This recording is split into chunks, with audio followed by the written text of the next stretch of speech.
denizens of the night. Welcome to another episode of the macabre, the terrifying. Broadcasting live from a moonlit cornfield on a windy night, I will be your guide through the witching hours. Tonight, we'll... Oh, hang on. This part is actually already written for me, and in a classical style to boot. Here, listen to this. They were two very ordinary strawmen on adjacent farms.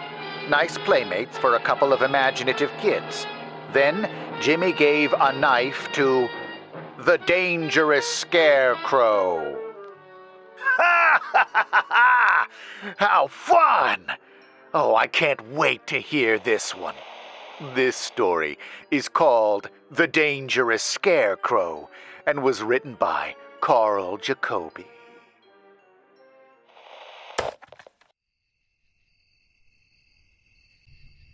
Both Mr. Maudsley and Mr. Trask were resplendent that October evening.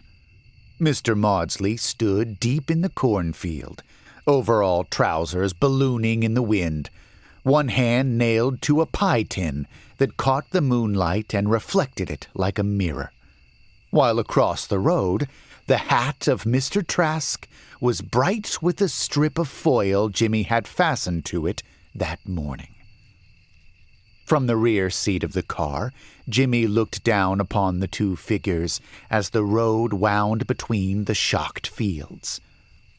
Next to him, his sister Stella said, "Mr. Trask looks fine tonight. I think he likes the silver ribbon you gave him." Jimmy nodded. "Mr. Maudsley looks good, too. See the way his hand shines?" In the driver's seat, as he twisted the wheel to avoid a rut in the road, gray-haired Mr. Tapping coughed and glanced at his wife. "What are those kids whispering about?" The whispers died abruptly, and the car rattled over Goose Creek Bridge and began the long climb to the Tapping farm. They stopped at the roadside mailbox, but there was no mail. Then they were rolling up the cedar-lined lane, past the silo, past the barn, into the farmyard. Stella went into the house with her mother, but Jimmy remained with his father to open the garage doors.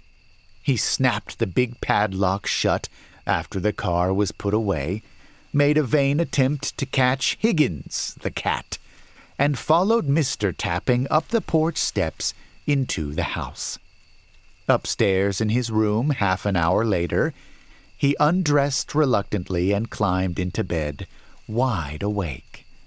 He lay there, listening to the old house creak and groan in the night wind. From the distance came the mournful wail of a train whistle. Presently, Jimmy got out of bed, crossed to the window, and stood looking out into the moonlight. Below him, he could see his ball bat leaning against a tree, looking strangely white against the shadows. Beyond was the outline of a mounted horseman, the pump, and beyond that, the gray circular walls of the silo pointed upward like a castle tower. Something caught Jimmy's eye, made him look to the east. He looked again, then moved to the table and rummaged through the drawer until he found the silver spyglass his father had given him last Christmas. He carried the glass back to the window, pushed the window open, and peered out. In the bright moonlight, he could see Mr. Maudsley clearly, and a little farther on he could see Mr. Trask, two silent figures alone in the cornfields. The boy lowered the glass, wiped the lens on his sleeve, and carefully focused again. A puzzled frown furrowed his face. Save for the flapping of his trousers in the wind, Mr. Maudsley stood motionless, as of course he should. But Mr. Trask... A passing cloud slid over the moon, darkening the landscape. In the few seconds before it brought complete blackness, Jimmy thought he saw Mr. Trask kick up his heels, leap high in the air, and begin to dance a rigadoon over the shocked corn. At breakfast next morning, Jimmy waited impatiently for his sister to come downstairs. He hoped she would get to the table before his father, because with Papa present he couldn't talk, and he wanted to talk. When at last Stella took her chair, he stretched his foot under the table and kicked her slightly. "I've got a secret," he whispered. "Tell it to me," said Stella. "It's a big secret. If you won't tell, I won't give you any of my candy." Jimmy was silent a moment as he gave this thought. Then he leaned forward and whispered, "Mr. Trask moved last night." "He always moves," replied Stella, unimpressed. "I mean really moved, toward Mr. Maudsley." Stella choked on her porridge, and the spoon all but slipped from her hand. She stared with wide-open eyes. "He didn't." Their whispers broke off as Mr. Tapping strode across the kitchen and took his place at the head of the table. A heavy-set, unimaginative man who seldom entered into conversation with the children, he eyed them speculatively. But he said nothing and began to eat his eggs and thick strips of bacon. He ate slowly and methodically, keeping his eyes to the table. When he had finished his coffee, he settled back to light his pipe. He passed the match back and forth across the bowl with quiet deliberation. "Who's Mr. Maudsley and who's Mr. Trask?" His wife smiled. "Those are just the names the children have given the scarecrows." "What scarecrows?" "The one in our field and the one on Edmund's land."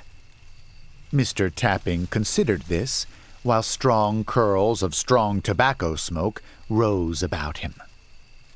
"Why those names? Why not Brown and Smith?" "Because those are their names," explained Stella patiently. Mr. Tapping cogitated on the mysteries of the juvenile mind. Abruptly, he remembered the section of pasture fence that needed repairing and got to his feet. But it was nearly noon before he got around to fence fixing, and then he had but one wire stapled when he heard a "Hello!" and, turning, saw old Jason Southby hobbling across the field toward him. Jimmy, who was holding the wire for his father, let go the pliers and joined Stella, who was trying to capture a bumblebee in a fruit jar. "Howdy," said old Jason, reaching the fence. "Got a couple of helpers, I see." Mr. Tapping smiled and nodded his greeting. "I came over to ask if you're gonna post your property for no hunting this year." "Don't think so," replied Mr. Tapping. "Aren't many grouse, and I don't expect there'll be many hunters." "No," agreed old Jason. "The birds are dying out. It ain't like the old days." Mr. Tapping nodded. "Remember when Maudsley was here? Things were different then." "Who did you say?" said Mr. Tapping. "Maudsley," repeated old Jason. "He owned your farm 30 years ago." Mr. Tapping shook his head. "Maudsley, huh?" Jimmy and Stella must have heard the name from one of the neighbors' children. "Yep," continued old Jason. "Maudsley had this place, and Trask rented the strip across the road." "So, quite a story about them two." Mr. Tapping said nothing. There would be no hurrying old Jason, and no stopping him either. The man obviously had a tale to tell, and he was enjoying every moment of this prelude. He bit off a piece of plug tobacco, chewed a moment, and spat. "It was the corn that started it," he said. "Maudsley was a great one to fool around with hybrids, and he worked out an early variety he called Maudsley No. 2. That ain't being planted anymore, but in those days it was well thought of. Then Trask moves into the farm across the road.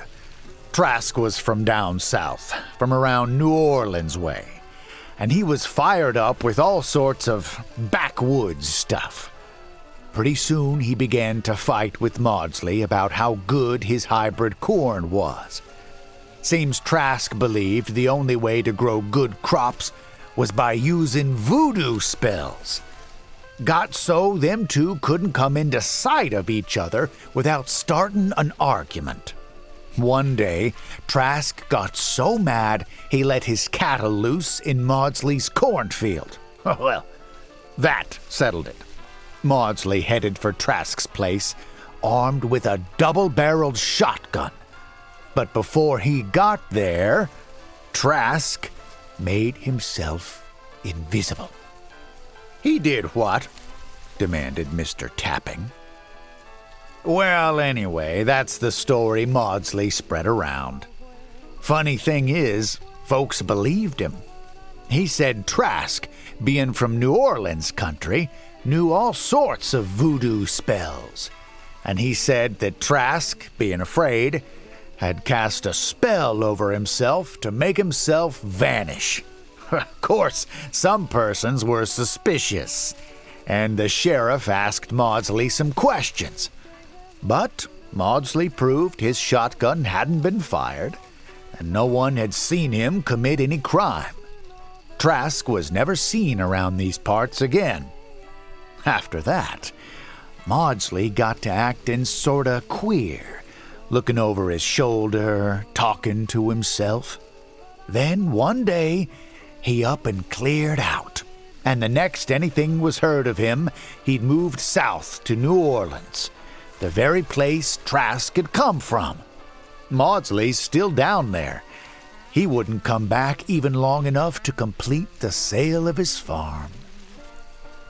Jason's voice died off as he reached the end of his story. "Did you hear what he said?" said Jimmy in a low voice. "Sure." Stella rose triumphant from capturing her bumblebee. "I knew it all the time." It rained the next night, and even with the spyglass, Jimmy could see nothing in the cornfields. But he knew the two scarecrows were out there, and he could imagine them standing in the rain with beads of water dripping from their hats. The muddy water would be running in rivulets between the rows of shocked corn, and when the lightning flashed, the shocks would gleam dully like so many stacked guns at an army encampment. Next day, after lunch, Jimmy drew his sister aside. "If you don't tell anybody, I'll show you the present I've got for Mr. Maudsley. Promise?" "I promise," said Stella. Jimmy led the way into the barn, and in the rear, near one of the horse stalls, swept aside a covering of hay. He picked up a long, rusty knife and displayed it with an air of pride. Stella was disappointed. "Just an old knife." "It's a voodoo knife, that's what it is. See the way the handle is carved?" Stella looked and saw a yellowed handle of what once might have been ivory, carved in the shape of a running goat, with several quasi-human faces low down near the hilt. "What are you going to do with it?" she said. "I told you. Give it to Mr. Maudsley. It's his." "How do you know it's his?" "This is Mr. Maudsley's barn, isn't it? Besides, it was near his other stuff. Stella was not enthusiastic. Papa won't like it. He got mad when you nailed that pie tin to Mr. Maudsley's hand. Papa won't know a thing about it. Come on. It was hot in the cornfield. The morning sun beat down fiercely, and the air smelled of damp earth. The ground between the rows of stubble was marked with tiny channels the running water had cut the night before. But the shocks were dry again, and in the slight breeze they whispered and rustled gently. The two children made a beeline for the center of the field until they came to the two crossboards that served as a framework for the scarecrow. The scarecrow was fashioned of some old clothing which had once belonged to a fat man, overalls, a coat of what might have been a Sunday suit at one time, and an ancient felt hat, castaways, which the children had found in the barn. The cardboard face, marked in black crayon, a little blurred now from the rain, had been copied by Jimmy from an old photograph the boy had come upon among some old papers when he'd cleaned out the attic. Jimmy had decided that even a crow wouldn't be fooled by a faceless scarecrow. Jimmy was about to climb the upright shaft when Stella stopped him. Wait, she said. Let's not give Mr. Maudsley the knife. Why not? It's his. Let's give it to Mr. Trask. The boy's jaw dropped as the enormity of the idea grew upon him. Then he uttered a squeal of delight. Laughing and giggling, the two children turned and ran down and vaulted the fence that enclosed the Isle of Shocks to the road and adjacent field. 5 minutes later, the second scarecrow brandished a knife at the end of one of its handless sleeves.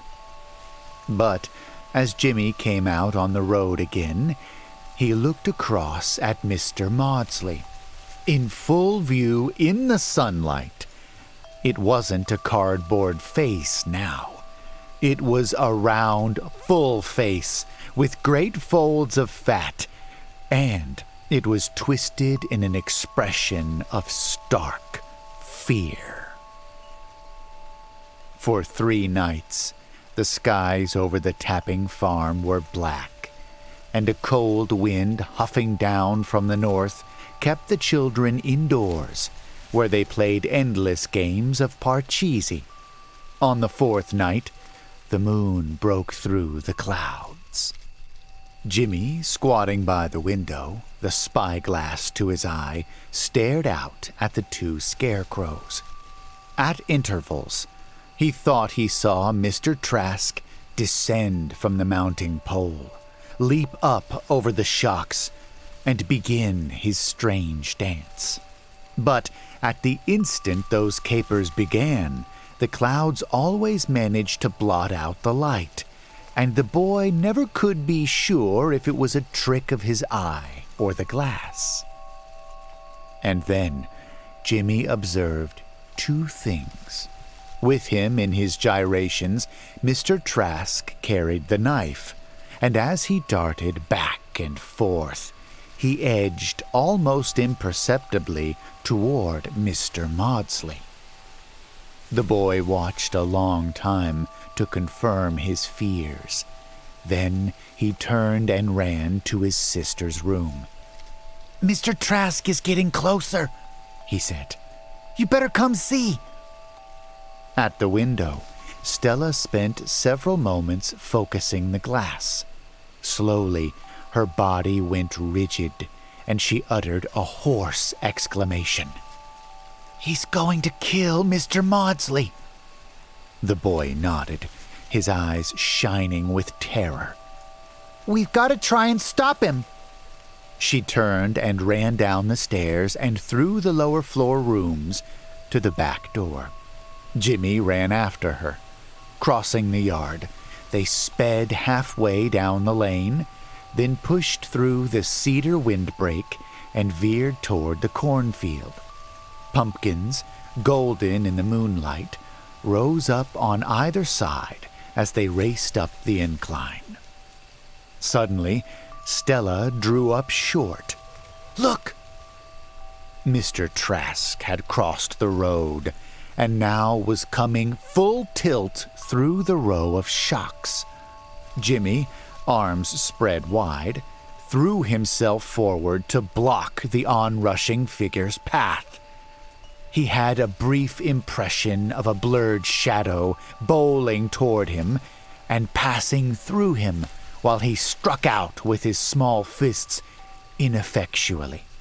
Behind, there was a ripping of cloth and a hoarse scream. Stella came running to where Jimmy stood. Together, they saw two shadows locked in an incredible embrace. Like a scythe raised aloft, Mr. Trask's knife swept downward in a wide arc, and with a quick stroke cut off Mr. Maudsley's head. Mr. Maudsley's hat flew up. Mr. Maudsley's head rolled off, and a thin cry of triumph welled up and faded. And then there was nothing, except that Mr. Trask was back on one side of the fence and Mr. Maudsley was on the other, minus his head, of course. "Gee," said Stella. "Golly," said Jimmy. He ran over to pick up Mr. Maudsley's hat. Jimmy tried to put Mr. Maudsley's head back, but somehow it wouldn't stick.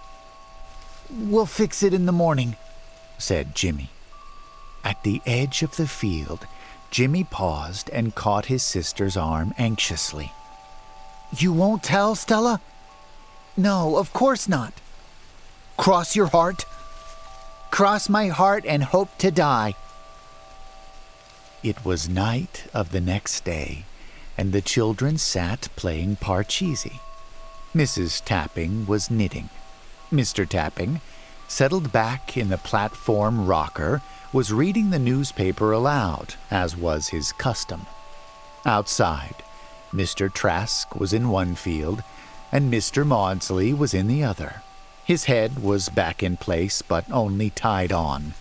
It was not the same. It looked very dead, even though Jimmy and Stella had done their best. "Any news?" asked Mrs. Tapping.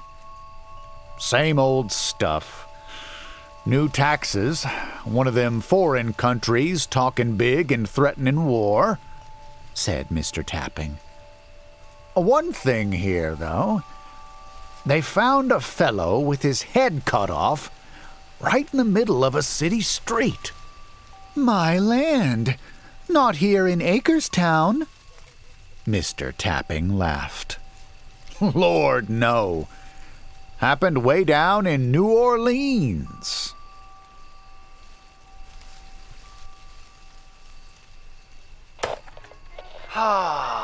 As expected. A classic bit of horror featuring a bucolic landscape, likely set sometime in the 50s. This story first appeared in Imagination magazine in August of 1954, 70 years ago to the month. As of this recording, that is. It should seem fairly obvious that comfy, classic stories like this one are a favorite of mine. It's such a pleasant fancy to imagine young adults sitting on the floor around an old radio, listening to stories like this, and then gazing out their window that same evening, replaying the story and imagining themselves as the main characters. What would I do if a scarecrow came to life and charged at me? They might wonder as sleep takes hold. Our lives are so much richer when we let our imaginations run free. Wouldn't you agree? If you enjoyed this story, this flight of imagination, then please leave a like on this video and consider subscribing to hear more stories like this one. Whatever you do, don't arm the scarecrows and don't fall asleep.